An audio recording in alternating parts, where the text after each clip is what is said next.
What's up, you guys? All right, today is Wednesday, the 23rd of November, day before Thanksgiving, and I just want to give you guys a little quick update on what's going on here, and I want to talk about something here that I observed while I was picking up my last load in Colton.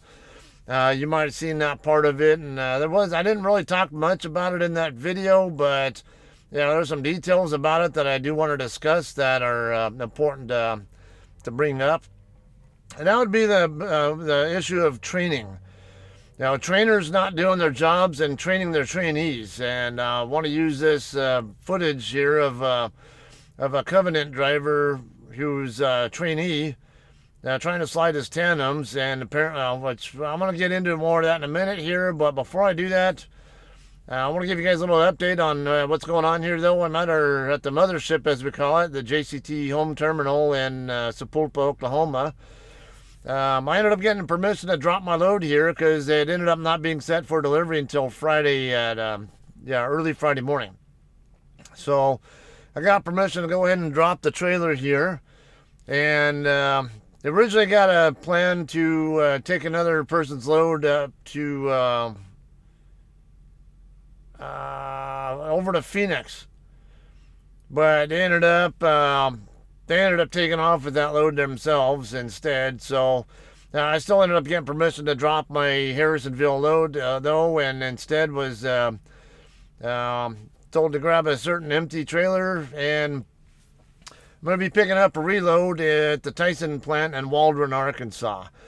So I'm not going to be able to vlog that one because last time I picked up from there, even though there was nothing bad about them in there, but for some reason the management there had a concern about me having a video up on my channel about picking up from there. So I'm not going to do any footage of that pickup.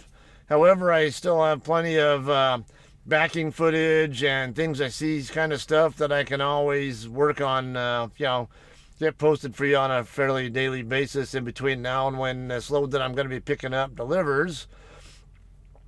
I believe it's due for delivery on the 27th, if I recall, in Sacramento. So that'll be what's going on next. So I definitely have at least a few days where I can work on clearing out my some of the files on my hard drive here. So it'll help me out too.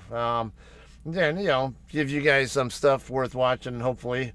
With that said, I'm gonna go ahead and let's get to the footage here, and I want to kind of do some analytics, I guess, or my take on some of the things that you're going to see here. Alright guys, so this is when I was hooking up to my loaded trailer on at Walmart in Colton. As you see here, this Covenant guy, he's walking around here, walks around to the other side.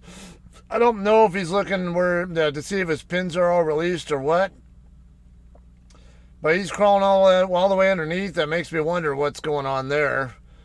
Now I'm busy. I can't see this at the time, of course, but I do have the question about why he's there. But I eventually end up figuring out that he's trying to slide his tandems, and you're going to see me coming around to the other side of my trailer here. And see, he's got a flashlight over there. He's trying to figure out what the hell he's doing there. We get up around here. Yeah, this isn't a very long video, by the way, so don't worry about the spin. All right, he comes back up, goes up inside. Now he's trying to slide his tandems, as you see, but it's not working. Jumps back out. Now, I don't know if you noticed, he was up in the door doing something, but see, he's trying to slide them again, but they're not working. And I see what's going on now. And now we finally got him to move, so I come up and start talking to him. And right here, turns out he doesn't even know how to slide these things very well. It's I think he was trying to find the plunger, like his trainer who was in the truck. He was actually talking to his trainer through the headset on his phone, I guess. Yeah, he had a headset on his head, and he was using the phone and headset to talk to his trainer who was inside the truck. Why is the trainer not outside the truck helping him with this? I don't understand this part. If I'm here doing my own thing, and it's not even my job to train this guy, but I'm doing his trainer's job for him. That tells me one thing: the trainer should not be a trainer. And this is an example of why trainees or why a lot of drivers come to this industry, and we perpetuate a bad training process, and you get idiots training idiots. People who don't want to be idiots but are because they aren't trained properly, and and then they start training people on what they know, or or they do lazy shit like this. Do me a favor, do the rest of this industry a favor. Don't be a trainer if this is the way you're going to train your guys. All right, get your ass out of that truck. Now I had to show him with the. Well, I think he figured out the plunger part on his own, or through his from his trainer, finally figuring it out. But I was trying to just ask him, where do you want the tandem sled? At this point, I had no idea that he was a trainee. All I was trying to do was say, hey, which hole do you want it in? And I'll stand there and let you know when you're in that particular hole. And that's all we were really talking about here. Well, then he ends up divulging that he was a trainee, and he didn't, So I ended up coming back to my truck to get my tandem slide tool, and I come back, see, I'm showing him the tool. Now I'm going to show him how to use it. And right here, now I'm asking him, okay, which hole do you want it in? We're figuring out what hole it is that he wants the pin to go in, the front pin on his tandem slide rail to go into. And then I see where the front of his truck assembly is at. And I see that for me to put my slide tool in, it needs to be 2 holes forward of the one that he wants. So I'm pointing out, all right, so, that's the hole you want. I went 2 holes forward of it, put my tool in, and end up telling him, okay, once that's in, go ahead and drive backward until you feel yourself hitting the tool.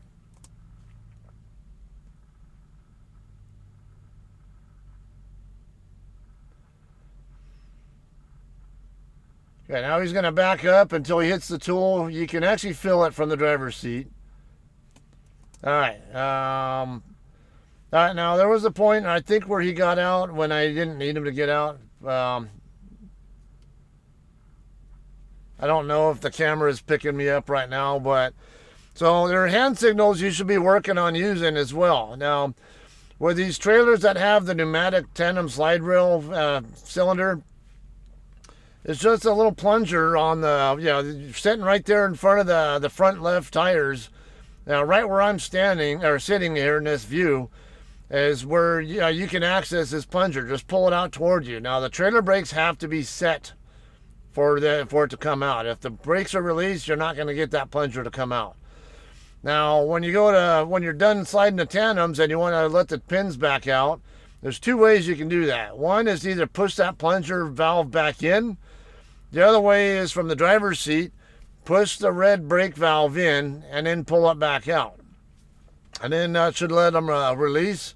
Then you're going to have to rock the truck back and forth in whichever direction to get the pins to go all the way through the hole, because it's spring loaded. So you might be in between holes, and then you just drive forward or backward as you need for it to get all the way into that hole, and the springs will push it back out.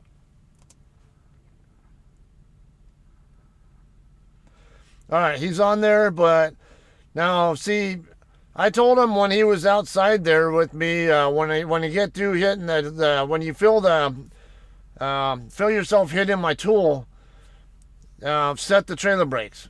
But maybe I wasn't clear enough on that. I just said set brakes. And so when he went to do that, he only set the tractor brakes and left the trailer brakes alone. So here I am walking up to him. I'm trying to explain that to him now. You set the wrong brakes. Push the red valve in and pull it back out. The fact that I had to teach him that tells me he wasn't taught that. Actually, he even told me he didn't know that was even a thing. And, judging by what you see here, he didn't know to pull that plunger to release and, to unlock and lock the pins back up.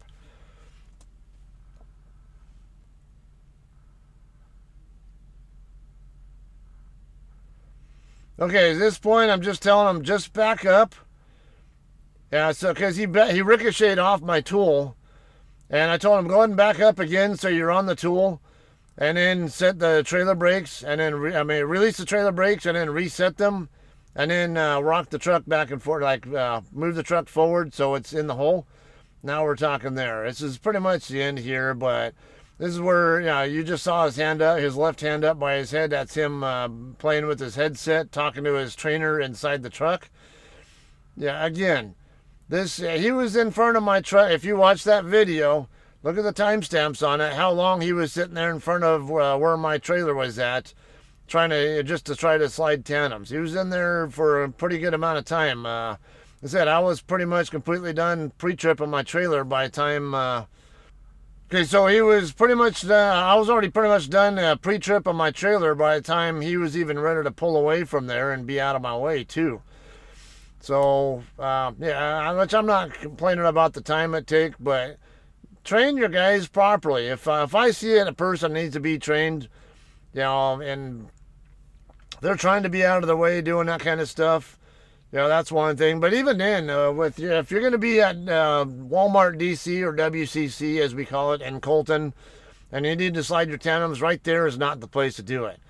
Go over to the end of that same road that he's parked in, or that he parked in front of. Line yourself up with those trailers on the end there and slide them there. You're out of people's way. You don't need to be in people's way while they're trying to get to their trailers or pull out of spots or stuff like that. All right. Again, this is another case of trainers not doing their job properly. Way too much of this going on. Like I said, if you don't want to train your guys right, then don't be a trainer. It's not the kind of right kind of job for you if you don't want to do your job at all. All right, it just irritates me that drivers do this stuff. All right, so I'm calling him out, calling that trainer out. He can be a bonehead trucker or whatever you want to call him, an asshole, lazy piece of shit. I don't care, but he is. Trainee was thankful for what information I was able to give him. Yeah, I did tell him also where he had the tandems originally, or where he wanted them. He wanted them like in the 9th hole, and it had a 4-inch hole pattern. Well, just looking at it, I was like, this is your load to worry about. I don't care what you do, but said I have a concern about whether your tandems are within the 40-foot California limit.